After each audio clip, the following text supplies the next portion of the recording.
Assalamualaikum warahmatullahi wabarakatuh. Selamat pagi anak-anak. Jumpa lagi dengan Ibu Helen Juliani SPD dengan mata pelajaran Bahasa Indonesia. Bagaimana anak-anak? Masih semangat dong belajar daring di rumah? Semangat ya. Nah, sekarang kalian buka buku cetak siswa bab kedua, memahami dan mencipta cerita fantasi. Anak-anak, sebelumnya Ibu mau tanya kepada kalian, pernahkah kalian menonton atau membaca tentang Harry Potter? Pernah dong pastinya. Kalau Avatar, pernah juga dong pastinya. Yang satu ini pasti sudah tidak asing lagi kan? Film Spider-Man, kalian pasti pernah menontonnya. Nah, anak-anak, inilah yang dikatakan cerita fantasi. Anak-anak, teks cerita fantasi adalah bahan tertulis yang berbentuk karangan atau tulisan untuk menuturkan, menggambarkan, atau membayangkan berbagai perbuatan, pengalaman dan kejadian berupa angan-angan, khayalan, imajinasi atau rekaan belaka. Dengan kata lain, teks fantasi adalah hal yang tidak nyata atau fiksi. Kita lanjut, ciri umum cerita fantasi. 1. Ide cerita yang terbuka. Ide cerita dalam cerita fantasi umumnya tidak memiliki batasan realita atau kenyataan dan dapat dikembangkan sesuka pengarang. 2. Terdapat keanehan, misterius, dan keajaiban. Jika Anda mendapati sebuah teks cerita mengandung unsur keanehan, bersifat misterius, seperti mengandung unsur mistis, maupun terdapat keajaiban yang tidak dapat dilogika oleh pikiran, maka itu dapat menjadi ciri-ciri cerita fantasi. 3. Latar. Latar yang digunakan dalam cerita fantasi dapat menembus ruang dan waktu. 4. Tokoh yang unik. Tokoh dalam cerita fantasi umumnya memiliki kelebihan tersendiri yang unik dan berbeda dari yang lain. 5. Fiksi atau hayalan.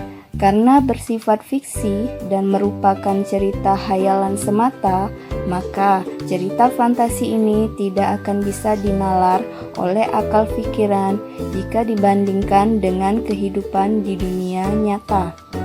Dan 6. Gaya bahasa. Gaya bahasa yang digunakan dalam cerita ini umumnya tidak harus selalu terikat menggunakan bahasa yang formal, melainkan menggunakan bahasa yang bervariasi. Oke anak-anakku sayang, selanjutnya Ibu akan membahas unsur-unsur intrinsik cerita fantasi. Unsur intrinsik cerita fantasi terbagi menjadi 6 bagian, yaitu tema, alur, tokoh dan penokohan, latar, sudut pandang, dan amanat. Unsur intrinsik sendiri adalah unsur yang membangun suatu karya sastra di dalam karya sastra itu sendiri. Nah, anak-anak, Ibu akan membahas satu persatu ya, tolong diperhatikan. Tema, yaitu ide yang paling mendasar yang menjadi acuan untuk mengembangkan suatu cerita. 2. Alur, yaitu jalan atau alur cerita yang berupa peristiwa-peristiwa yang tersusun dan saling berkaitan satu sama lain. 3. Tokoh dan penokohan, yaitu karakter dari pemeran atau pelaku di dalam suatu cerita. 4. Latar, yaitu tempat, waktu, serta suasana yang menjadi latar belakang suatu cerita. 5. Sudut pandang, yaitu posisi pengarang dalam membawakan suatu cerita.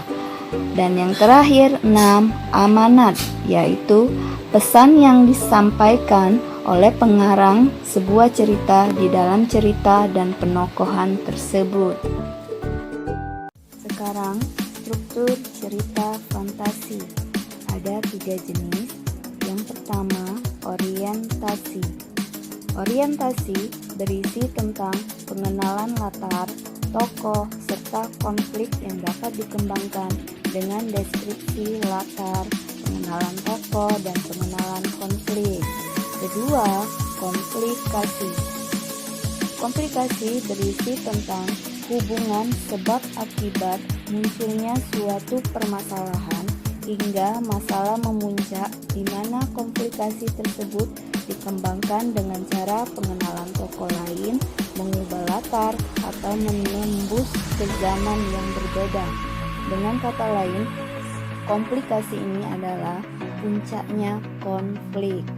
Dan yang ketiga, resolusi. Resolusi berisi tentang penyelesaian masalah dari konflik yang terjadi, di mana resolusi tersebut dikembangkan dengan cara lompatan waktu, penggunaan sebab akibat yang unik, serta dikembangkan dengan unsur kejutan. Nah, waktunya tugas untuk kalian di rumah. Tolong perhatikan baik-baik ya. Sekarang kalian buka halaman 56. Di sana ada cerita fantasi 2, berlian 3 warna. Nah, untuk tugasnya kalian buka halaman 58. Menentukan unsur intrinsik cerita.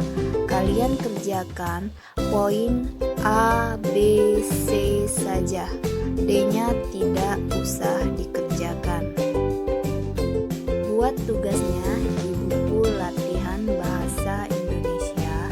Nanti kalian fotokan hasil tugasnya saja melalui Telegram khusus untuk kelas 71 sampai 74 itu ke Telegram Pak Sarondi, dan kelas 75 sampai kelas 77 itu kirimnya ke Telegram Ibu Helen. Paham ya anak-anak? Selamat mengerjakan tugas anak-anak. Terima kasih. Wassalamualaikum warahmatullahi wabarakatuh.